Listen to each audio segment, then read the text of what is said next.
On today's Murder, She Wrote podcast, The Love Boat. So exciting and new, we've been expecting you. Okay, no. But they are on a boat, and there's gaslighting and stalking and murder most foul. Let's get started.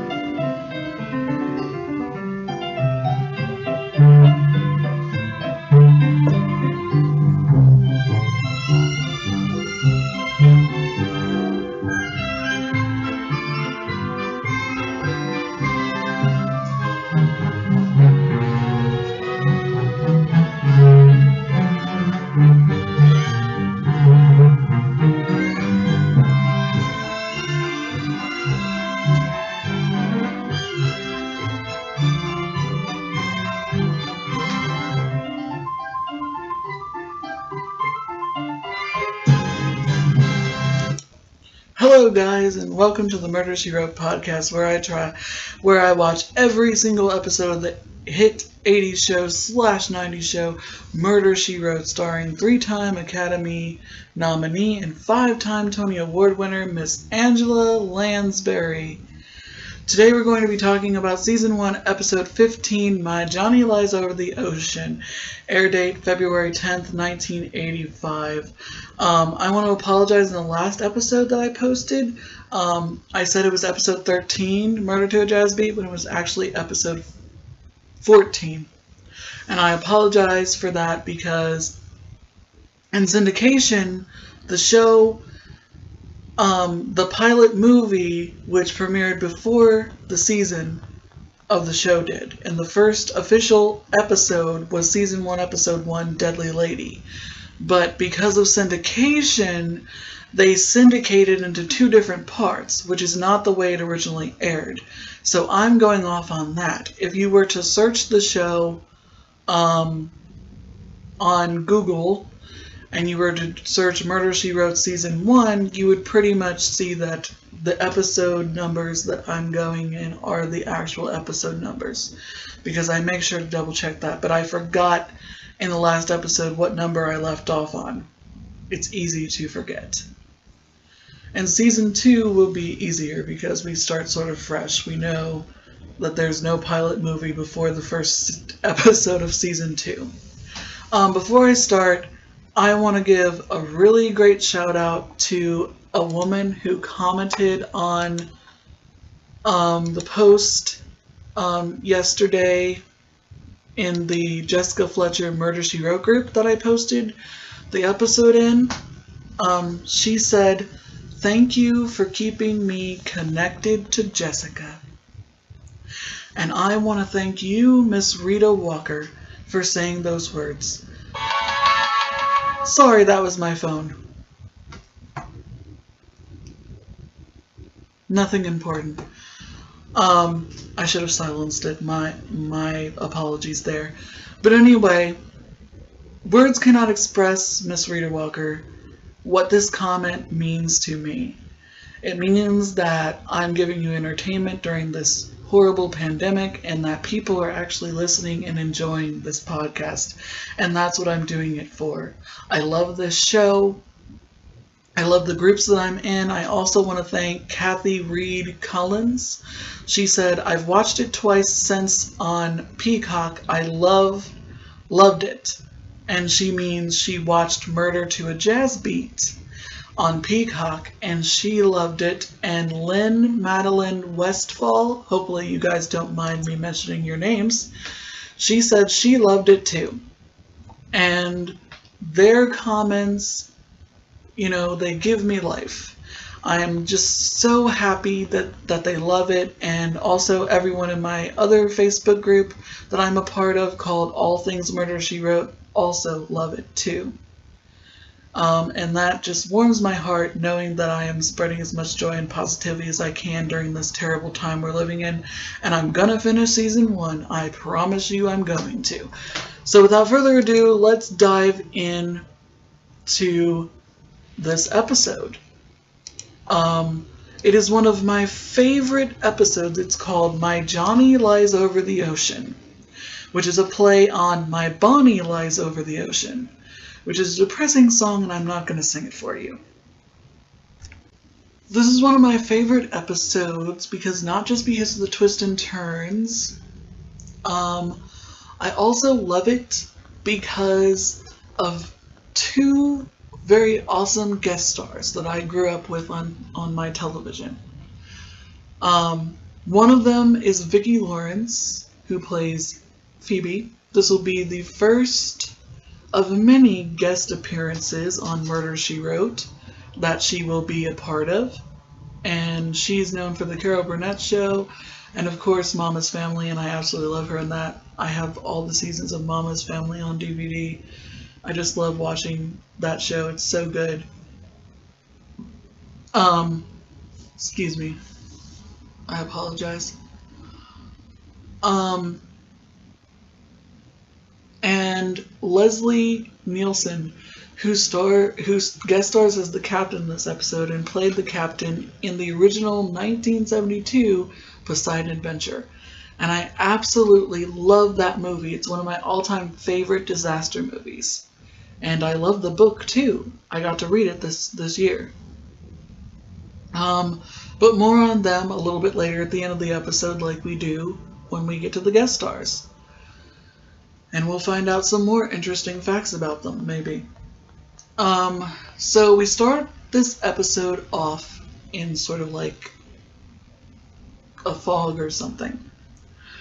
A woman is jumping off a diving board into a pool. This could be footage for a shampoo commercial, but it's not. She slowly dives into the pool and she's enjoying herself immensely. And suddenly when she gets out of the pool, we know that something's not right because we suddenly hear a loud heartbeat.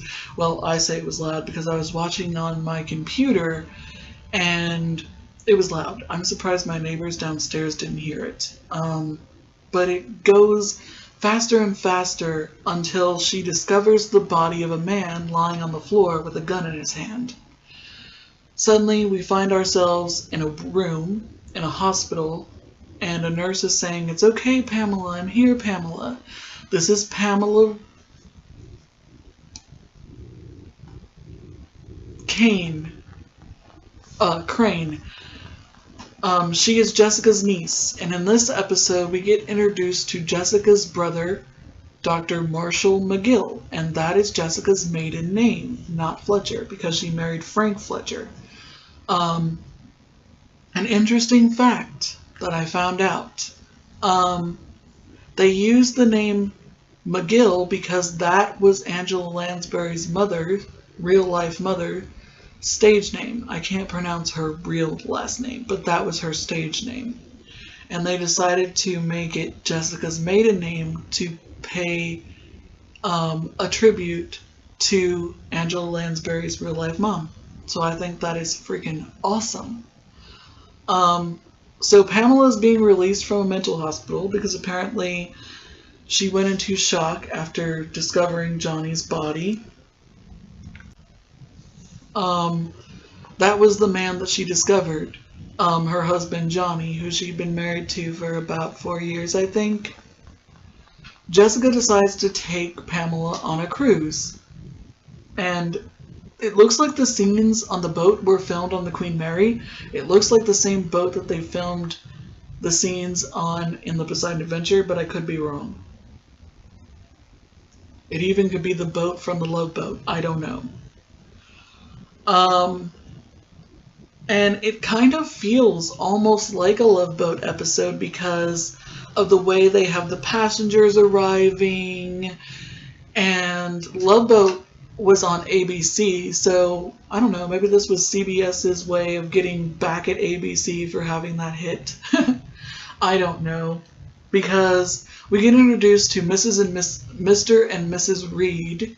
Apparently, his wife is a doctor, a psychiatrist, I believe, and he's just a businessman, and they get out of their car and they're like, oh, smell that sea air, a cruise. Is there anything better? And they're all happy-go-lucky in the most fake way possible. So before Mrs. Fletcher and Pamela go on the ship, Dr. McGill takes a picture of them, and he's kind of like one of those annoying picture takers. Oh, put your head a little down. Could you get a little back? Act like you love each other. Be happy or do something. And and Jessica's like, will you just take the picture already, Marshall? You've done this ever since we were kids. So he finally takes his picture and he says, I wish that we could get a picture together. Suddenly, Angela Reed, who we got introduced to earlier, comes walking by, and he says, excuse me, ma'am, but could you please take our picture? And she goes, sure, but I'm a lousy photographer. What do I got to do? And he says, just push the button on the top, just line it up and push the button on the top. And she goes ahead and she takes it, and she says, I hope it turns out right, because this was 1985 and you could not see the picture after it was taken. I can't tell you how cool that was when I was a kid, taking pictures with the camera, not knowing if they turned out, and seeing what they looked like when you got them developed. Unfortunately, no one knows how fun that was, because now you take pictures on your phone. And you can see them instantly once they're done. The only thing in the 90s that I came close to seeing before digital cameras came out was Polaroid. So there you go. What can I say? I'm old. Like I said, this month I'm about to turn 31, so I grew up in the 90s.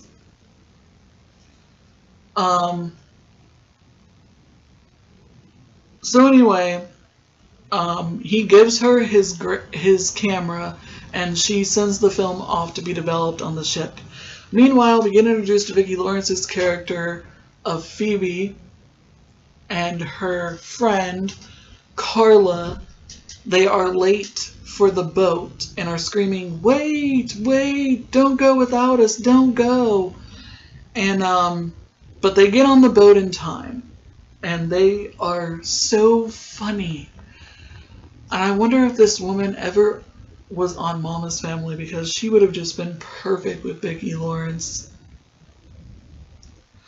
So Mrs. Fletcher meets the purser, whose name is Diane Shelby, and she's like, I'm so sorry. I know that my publisher probably pulled a bunch of strings for me to get on this cruise at the last second. She said, I hate when people do that, and I hope that I didn't inconvenience anyone. And Diane says, as a matter of fact, Mrs. Fletcher, don't worry about it. She said, this is a refurbished ship, and we've only been on the cruise line for about a month. And she said, we're only at 90% capacity. We're only halfway full.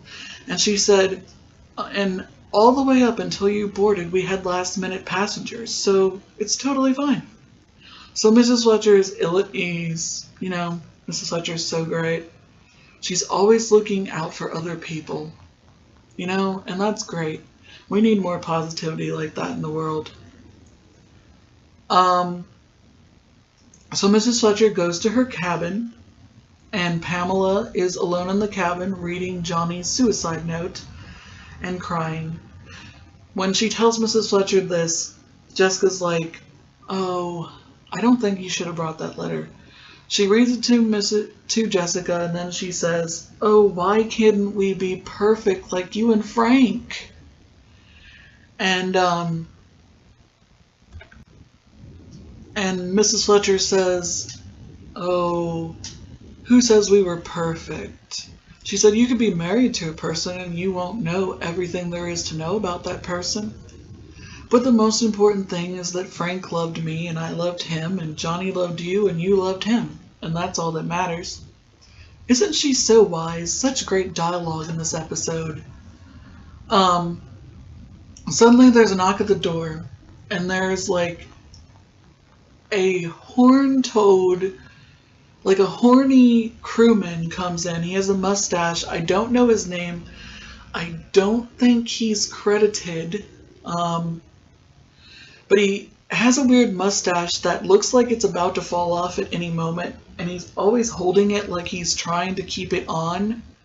And he has like a French accent, and he says, "Oh, he's Ramon, the ship's steward. My bad." And he has like a French accent, and he comes in with some wine, and he says, "Anything I can do for you ladies? Anything extra?" And implies he wants to have sex with either one of them. And Mrs. Fletcher makes a joke and says, "How about we flip a coin? Heads, I lose, tails, you win, and one of us will go out with him." And they start laughing, and then Pamela starts to open the wine, and she basically starts crying because it says "Bon Voyage Pepper." And she starts crying, and she's like, this is crazy, what's happening? And Mrs. Fletcher says, "That's what I'd like to know, what's wrong?" And she says, "Pepper." Mrs. Fletcher reads the note, and she says, "Well, who's Pepper?" And and Pamela says, "That was Johnny's pet name for me, and I never told anyone about it." So we don't know what's going on. The next night, or that night, I couldn't tell you, I'm not sure. They go to dinner, and Carla and Phoebe are coming in, and they go up to the maitre d' and ask where their table is, and he says, "Table 23, and Carla basically says, "Oh, that won't do," and gives him money and says, "Put us at that table with the Oklahoma cowboy, who's wearing a cowboy hat." And he goes ahead and seats them at table 20. At the table, while they're discussing, Pamela and Jessica seem to be having a good time. The Reeds come up, Angela Reed and George Reed come up and introduce themselves, but we already know her because she took their picture at the beginning before the boat set sail. So Mrs. Fletcher says hi again, and they go away. Suddenly, when Pamela looks at her menu, she finds a recipe for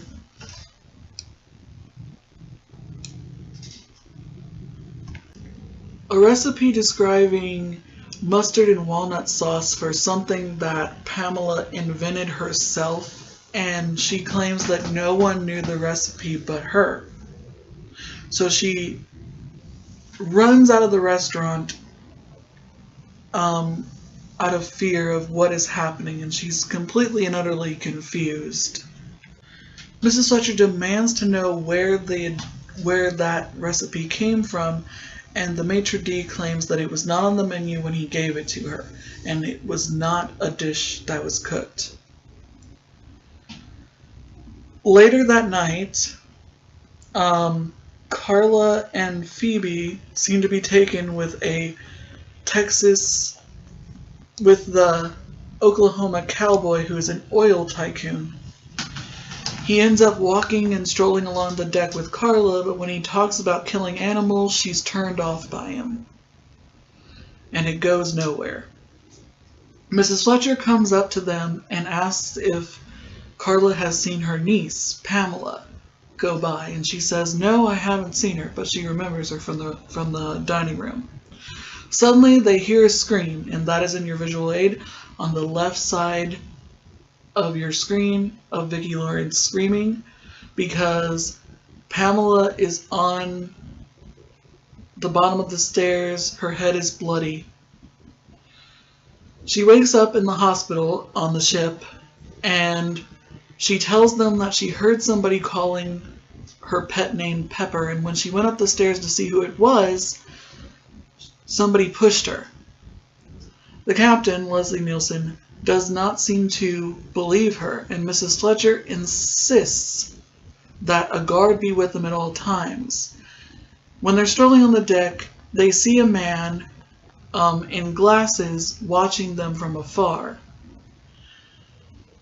And immediately Pamela says, "He must be a teacher." And Mrs. Fletcher says, "Since you're my niece, I will let that comment slide, because that doesn't mean that since he's a teacher, he's not good looking." So suddenly he strolls over to them, and he introduces himself as Russell Thompson's. And Mrs. Fletcher says, "Why don't you join us?" And he does, and then she says, "Oh no, look at the time. I have an appointment. I have to go."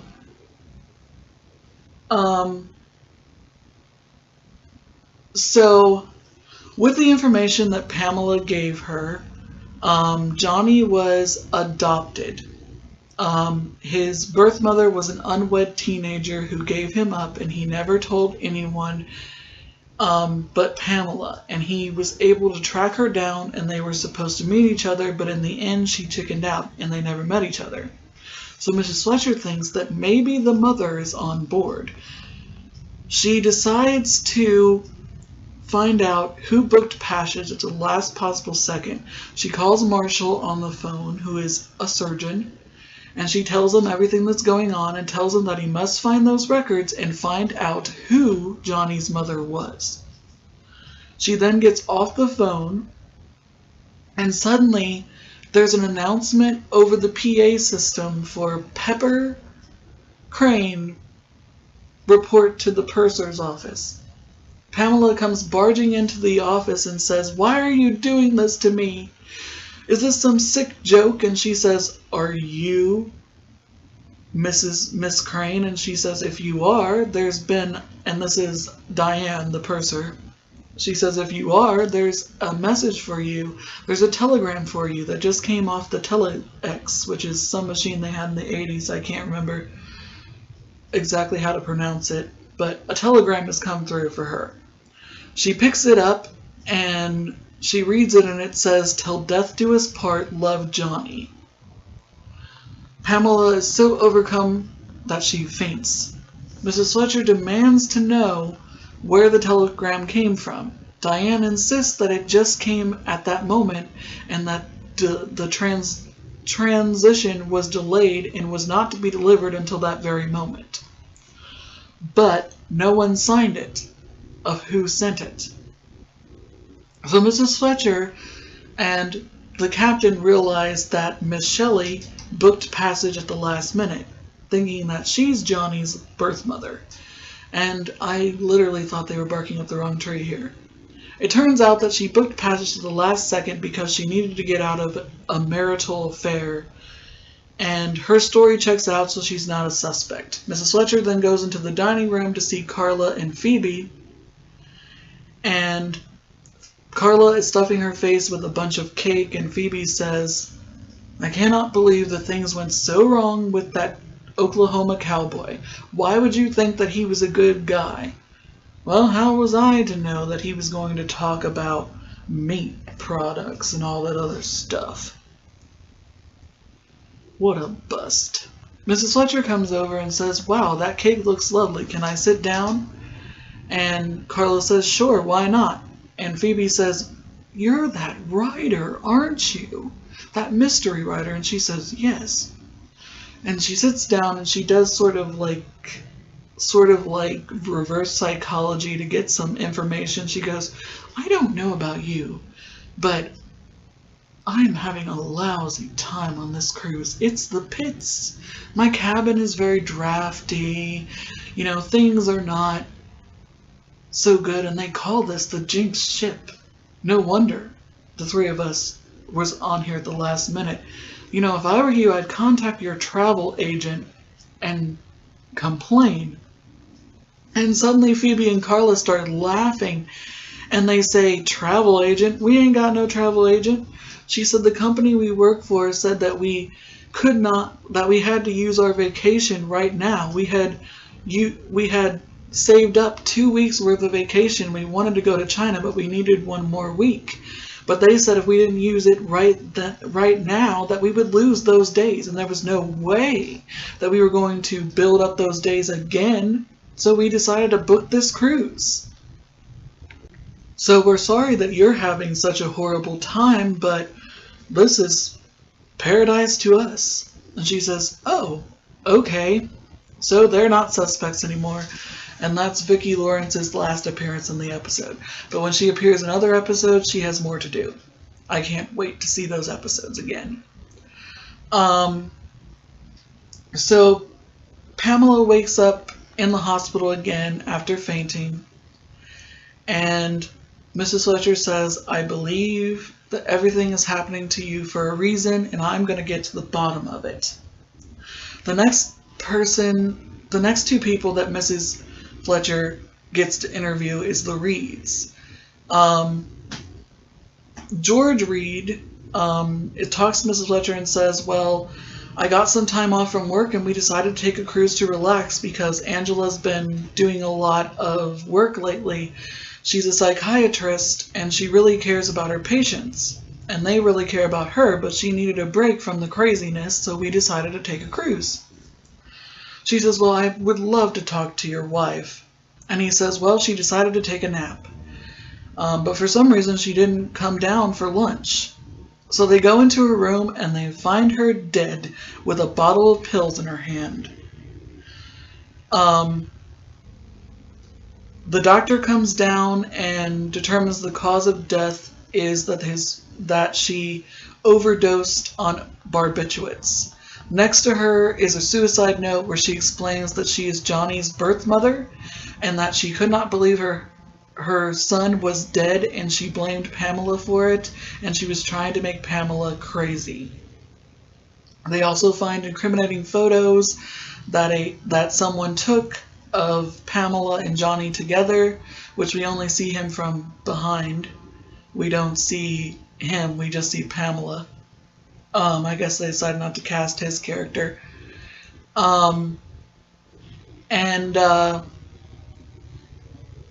Jessica then talks to Marshall on the phone, who confirms the information, and somehow he was able to find this, even though the records are supposed to be sealed. I guess he has connections, but it's never really explained, and we never see Marshall again. Even though this is supposed to be Jessica's brother, we never see him again. I don't understand why. I couldn't find any information as to why. So it turns out that Angela's maiden name was Jeffries, and she did give up a baby when she was a teenager, and that baby was Johnny. So it seems like everything is tied up in a neat little bow, but Jessica still feels that something's missing. The captain refuses to believe that there's more to the story. So Jessica decides to set out to convince him. She goes down the stairs and she says to George, Mr. Reed, she says, we have to find that private investigator that your wife hired because it looks like whoever took these photos used a wide-angle lens. I have no idea how she knows that.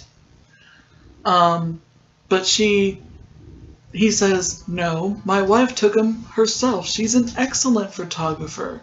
But is she? In the right hand of your screen, or your visual aid of the collage I made specifically for this episode, the left hand of your screen, I'm sorry, is Jessica drunk, or pretending to be drunk. She comes up to Mr. Reed's room and says, oh, Georgie, open the door. She goes, so you want to celebrate? You got away with it. And he goes, what are you talking about? She goes, murder. Murder most foul, which was part of my intro. And she says, you got away with it. By George, you sure did. And he goes, why don't you just go to your cabin and sleep it off? She goes, don't you want to see my proof? The picture. You told me your wife was a good photographer, but look at this picture. Just look at it. And she pulls it out of her coat pocket. And she says, look at that. That's my niece, and that's me, and that's my brother in the middle, but she cut him off? She's not a good photographer. She said, I'm going to show this to the captain. And then when we dock, I'm going to show it to the cops.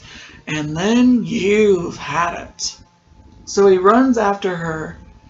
And she staggers on the deck around the stairs. And then he jumps from the stairs. He jumps on top of her. And it turns out to be the bodyguard that's been following them around. And Pamela snaps his picture. And I guess from that alone, there's evidence that he killed his own wife and that he was gaslighting Pam to get some money that Johnny was supposed to inherit. Well, now Pam was supposed to inherit. Which, of course, no one knew about because they never met the woman. So, he did all that for nothing, in my opinion. In the end, the captain apologized to Mrs. Fletcher for not having an open mind and asks her to dinner, which is on the left hand of your screen. Leslie Nielsen is apologizing in that visual aid next to the book underneath Vicki Lawrence screaming on your right. I made a collage for this episode specifically. And that's where the episode ends. And Ramon, in one scene I forgot to mention, asks Mrs. Fletcher to go out with him, and he wants to show her his hoochie coochie, which is a dance, I guess. And there's this joke at the end where she goes, "Just promise me you won't show me your hoochie coochie." And then they start laughing, and that's the episode. I absolutely love the twists and turns of this one. It worked for me on so many levels, and I love Vicki Lawrence and Leslie Nielsen in it. So let's get into the other guest stars and see what we can learn about them. We have Paul Carla Fotes, I don't know how to say his last name, as Ramon, the horny stewardess. He is still alive. He is known for Club Soda, he wrote that, CSI New York, Fight Club, and Story USA. He has been in 47 different things. His last known credit is 1998's Buddy's Last Blast, a short. He was in the television show Damages. He guest starred on Castle, Criminal Minds, love Criminal Minds. ER, loved ER, CSI New York, Without a Trace. Fight Club as the winking bartender. Chicago Hope, NYPD Blue, also love that show. The New Adam 12, Knots Landing, Journey to the Center of the Earth, Hotel, Knight Rider, this is his only episode of Murder, She Wrote, and The Greatest American Hero. Wow, and he guest starred on Different Strokes. Good for him, he played a very creepy character in this episode with a weird mustache.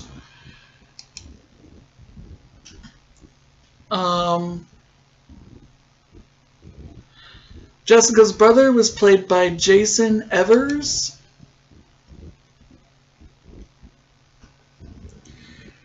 He unfortunately passed away in 2005 at the age of 83. He is known for The Brain That Wouldn't Die, The Green Beets, Escape from the Planet of the Apes, and a movie called Claws from 1977. He was in 118 different things, and his last known credit is Basket Case 2. Probably not a very good horror film. His credit after that is Madlock. This is his only episode of Murder, She Wrote. He guest starred on the A-Team, Scarecrow and Mrs. King, another great show. Knight Rider, The Fall Guy, Fantasy Island, Heart to Heart, Hawaii Five-0, the original. Chips, the original. The Rockford Files, Happy Days. Emergency, Charlie's Angels, the original. Barnaby Jones, McMillan and Wife. Marcus Welby, MD. Canon, Police Story. The Wild World of Mysteries. Mission Impossible, the original Mission Impossible. The Doris Day Show. Gunsmoke. Big Valley, Wild Wild West, Star Trek, the original Star Trek. Bonanza, Gunsmoke, I already said Gunsmoke, sorry. Perry Mason, So he was in a slew of classic shows. Good for him. He had a long career.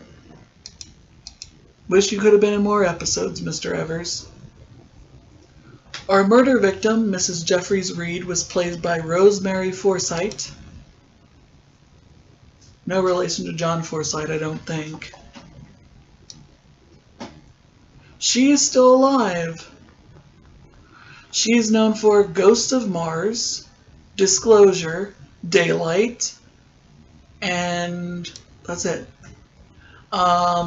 She's been in 83 different things. Her last known credit is a 2008 TV movie called Sweet Nothing in My Ear.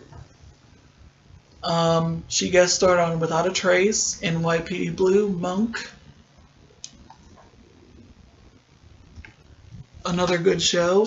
Boston Public, ER, Ally McBeal, Chicago Hope, Dorma and Greg, Star Trek Voyager, Jag. She was on General Hospital. She will be in another Murder, She Wrote episode. She was in Hunter, the original Dallas, Santa Barbara, Magnum PI, Fantasy Island, TJ Hooker, Days of Our Lives as Dr. Laura Spencer. The original Chips, the original Charlie's Angels, Columbo, and she was on the soap opera The Doctors. So awesome for her. Awesome career. Linda Day George played Diane Shelley, the purser, in the episode. She is still alive. She was in the original Mission Impossible, and the horror film Pieces, and Mortuary. She was in a lot of low-budget horror films in the 1980s. Her last known credit is the other version of Mission Impossible that I guess came out in the 1980s and 1989. This is her only Murder, She Wrote episode. She also guest starred on Fantasy Island and Hardcastle and McCormick, Benson, the Love Boat, Roots. She was in the miniseries Roots, Wonder Woman, Barnaby Jones, The Wild World of Mystery, the original Mission Impossible, like I said, The Felony Squad, never heard of that, the original show The Fugitive, and yeah, she had a long career.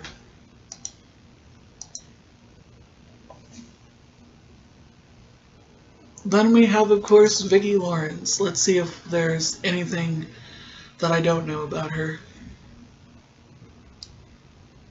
She, of course, is known for The Carol Burnett Show, Mama's Family, a sitcom called Great News that did not last very long, and the TV movie Eunice. Her last known credit is a sitcom on Fox that was called The Cool Kids, which I tried to watch and could not get into. So hopefully she'll be cast in more stuff. She, of course, guest starred on Hannah Montana, did some voice cartoon work on Phineas and Ferb and The Fox and the Hound 2, was on Ally McBeal, Love Boat, The Next Wave, the original Love Boat, Mama's Family, of course, Laverne and Shirley, of course. Oh, and I'm sorry, I was wrong. She appears in only one other episode of Murder, She Wrote, but I could have swore I saw her in another one besides that one. But she is awesome. I just love her in this episode. Then we have Belinda Montgomery, who played Pamela, the one who was getting gaslighted in this episode. She's still alive, as is Vicki Lawrence. She's known for Tron Legacy, The Scarecrow, Hey Cinderella with the Muppets, and Man from Atlantis. Her last known credit is a TV movie for probably Hallmark called Radio Christmas and Snowed In at Christmas in 2017. She guest starred on Ghost Whisperer, Jag, Mr. and Mrs. Smith, a TV series, LA Law, Doogie Howser, MD, on the original Miami Vice, and in The Heat of the Night. I love that show. Days of Our Lives, Simon and Simon, the original Love Boat. This is her only episode of Murder, She Wrote. So I guess we never get to see her again. I wonder if she got with that one guy. She was on the original Dynasty and Fantasy Island, so she had quite the career. Good for her.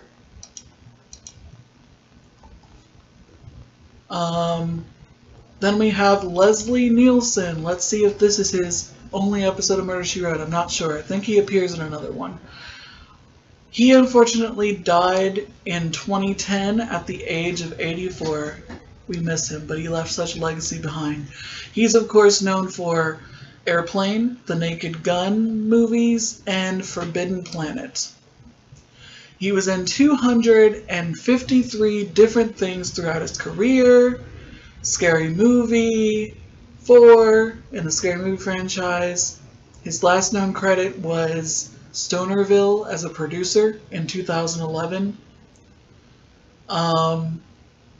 He was on The Wonderful World of Disney. He was in that terrible movie, Mr. Magoo. Dracula, Dead and Loving It.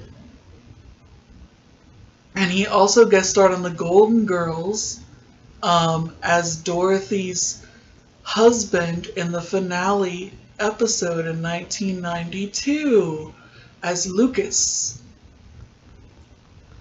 And he will guest star in another episode of Murder, She Wrote. A lot of horror movie fans know him for being in Prom Night, which I did not like that movie.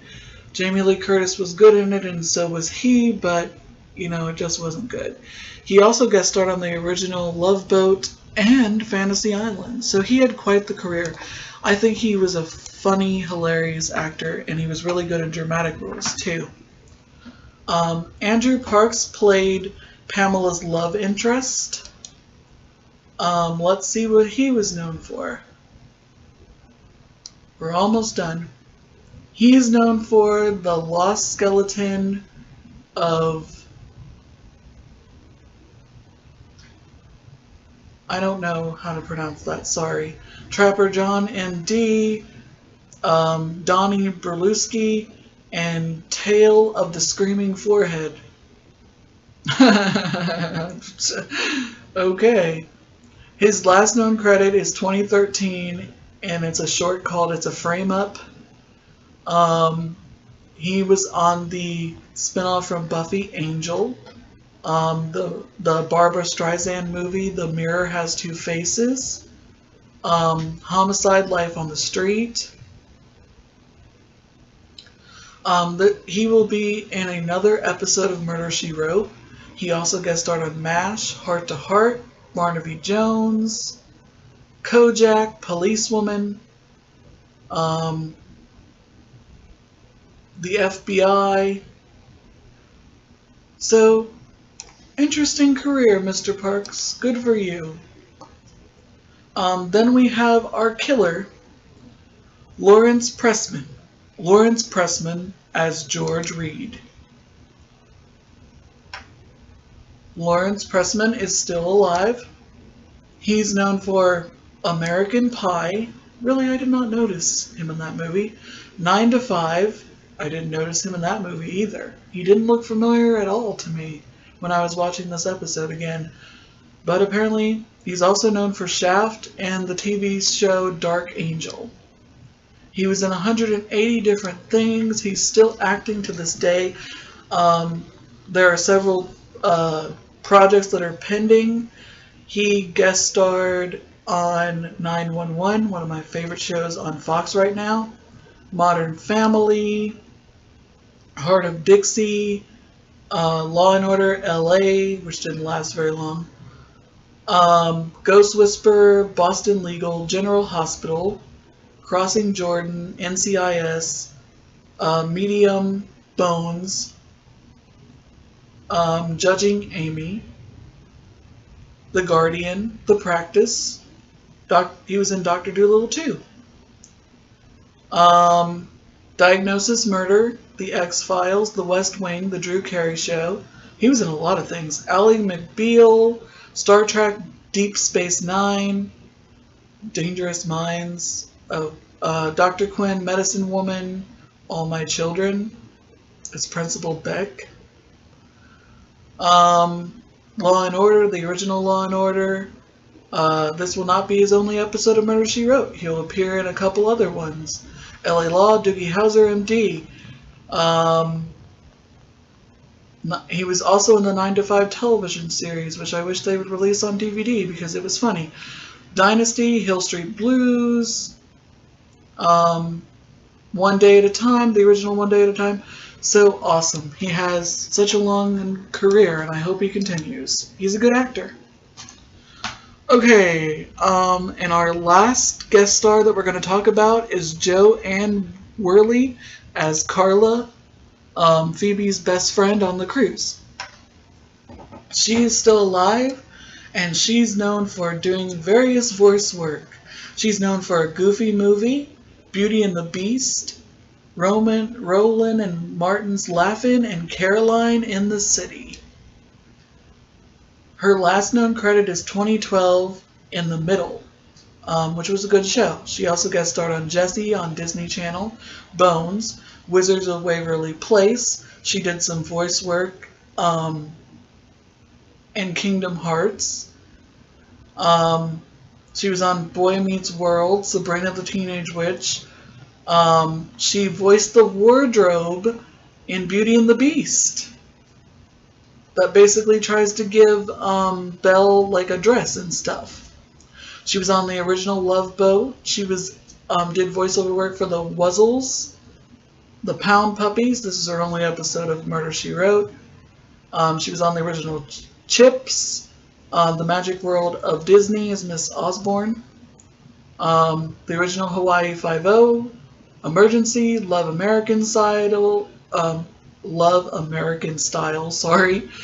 The original Adam 12, the original Night Gallery, love that. Roman and Martin's Laugh-In, which is a hilarious show. And that's where Carol Burnett got her start. So it all comes full circle, doesn't it? Alright, so that's all the guest stars, guys. Really awesome episode. I was on the edge of my seat, and even though I know how it ends, I could watch this episode again and again. And all the Murder, She Wrote episodes are like that. And you're welcome, Rita Walker, for, I'm glad that I'm keeping you connected to Jessica, and I'm glad that I'm spreading as much positivity and hope as I can during this pandemic. Thank you so much for listening. I hope you all are being safe and wearing your mask, and I hope everyone has a happy Christmas and a happy New Year and a happy Hanukkah and happy holidays for whatever you celebrate, whatever it is. Thank you for listening, and I will see you all in the next one, and happy crime solving.